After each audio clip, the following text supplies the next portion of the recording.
Anda telah mengunduh podcast yang dipaparkan oleh Pendeta Dr. Erastus Sabdono ini dari truth.id/voice. Selamat mendengarkan podcast ini. Shalom saudara, salam sejahtera. Kebenaran hari ini berjudul Kodrat Dosa yang Ditanggulangi. Sangat penting untuk ditegaskan mengenai keberadaan dosa dalam kehidupan manusia dilihat dari dua perspektif atau dua dimensi. Pertama, dosa dalam bentuk perbuatan, perilaku, atau ekspresi dari perilakunya yang kelihatan. Dalam hal ini dosa sudah menjadi buah atau menjadi perbuatan. Kedua, dosa dalam bentuk atau berupa kodrat atau potensi, yaitu penggerak seseorang melakukan suatu perbuatan dosa. Ini adalah dosa dalam arti sifat yang melekat di dalam diri seseorang. Inilah yang disebut sebagai kodrat dosa atau hukum dosa dalam diri semua manusia yang telah kehilangan kemuliaan Allah. Nah saudara, banyak orang yang menyelesaikan masalah dosa hanya pada perbuatan yang sudah dilakukan. Nah, ini perspektif pertama, dengan cara meminta pengampunan. Setelah itu ia merasa sudah menyelesaikan masalah dosanya. Padahal masalah dosa bukan hanya pada tindakan lahiriahnya, melainkan juga pada potensi dosa yang ada di dalam dirinya. Perspektif kedua, ya, cara kita memandang dosa.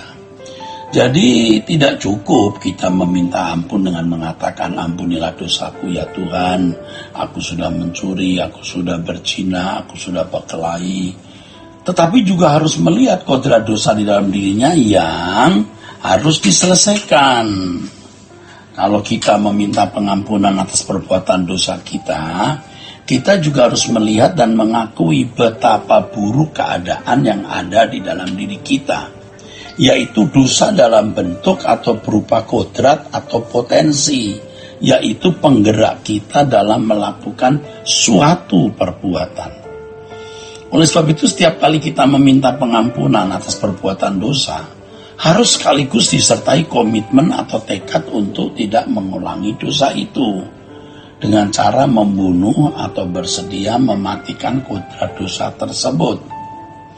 Komitmen untuk menanggulangi kodrat dosa di dalam diri kita harus ditunjukkan melalui langkah-langkah konkret di dalam kehidupan. Dibutuhkan waktu yang panjang untuk menyelesaikan masalah kodrat dosa ini, saudara.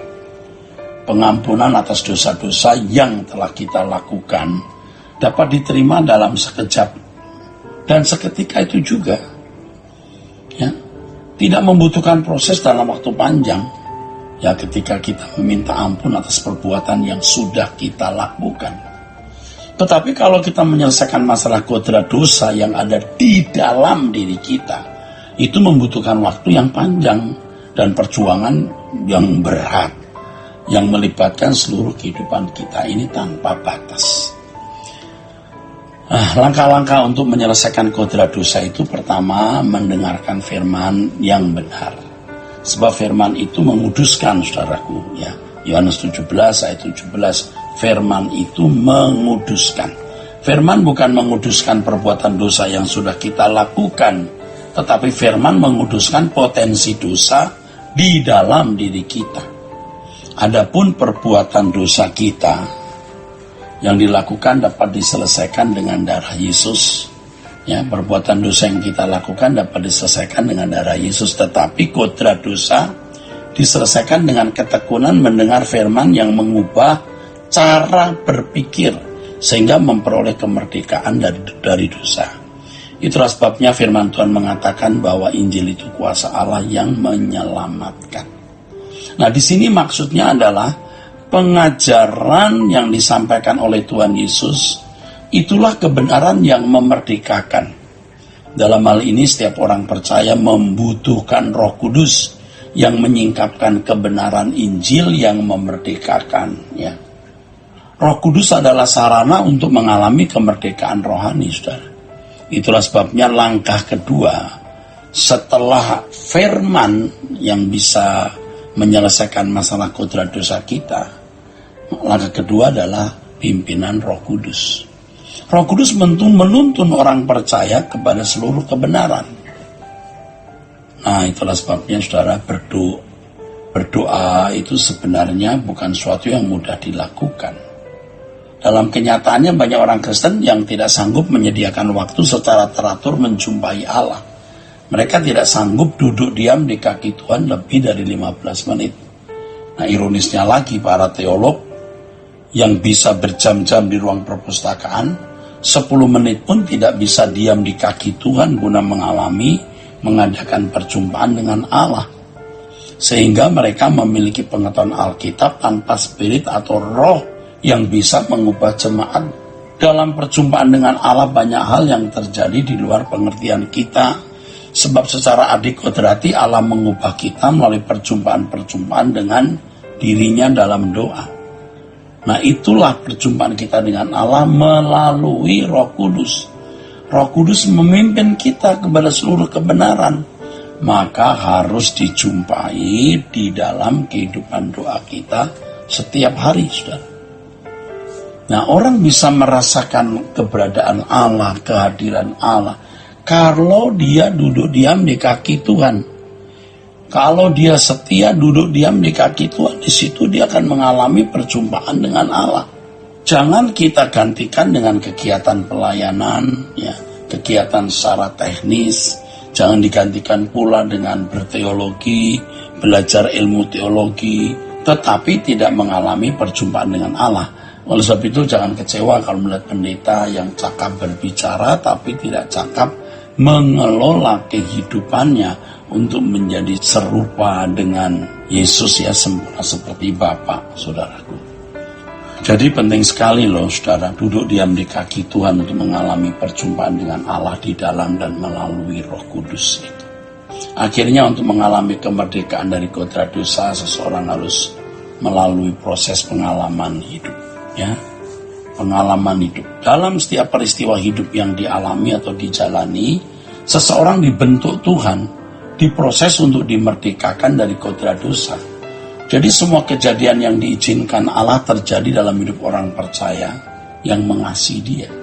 Itu mendatangkan kebaikan agar orang percaya serupa dengan Yesus. Pengalaman-pengalaman hidup, kejadian-kejadian yang Tuhan izinkan kita alami itu sebenarnya merupakan cara Allah untuk mengubah kita agar kita menanggalkan kodrat dosa. Kodrat dosa dalam diri kita. Lalu bisa mengenakan kodrat ilahi.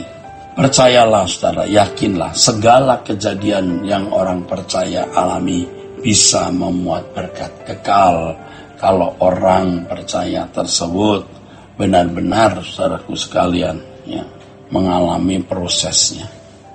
Jadi semua kejadian yang Allah izinkan terjadi itu, memiliki berkat kekal. Ada berkat kekal. Nah, respon kita terhadap setiap kejadian harus positif. Jangan kita marah-marah, bersungut-sungut, ngomel. Akhirnya kejadian atau pengalaman itu tidak mendatangkan perubahan. Allah tahu bagaimana memproses kita. Ya, saudaraku. Jadi kita diproses melalui pengalaman hidup, kejadian-kejadian yang kita tidak senang sebenarnya. Tapi dengan kejadian itu kita meninggalkan kodrat dosa kita, melepaskan kodrat kita, sehingga kita bisa masuk dalam persekutuan dengan Allah. Karena firman Tuhan mengatakan, keluarlah kamu dari antara mereka dan jangan menjamah apa yang najis, maka aku akan menerima kamu sebagai anak-anakku laki-laki dan anak-anakku perempuan. Jadi jelas ada syarat untuk hidup dalam pelukan Bapa. Dengan demikian sangat jelas, ya, bahwa kemerdekaan seseorang dari kodrat dosa membutuhkan perjuangan dalam proses yang membutuhkan waktu panjang. Tapi kalau korban Yesus di kayu salib untuk mengampun dosa kita, membenarkan kita, ya sekejap kita bisa terima kalau kita percaya. Sola Gracia. Untuk berlangganan renungan harian dalam bentuk cetak, silakan hubungi Truth Literatur di nomor telepon 0878 7870 7000.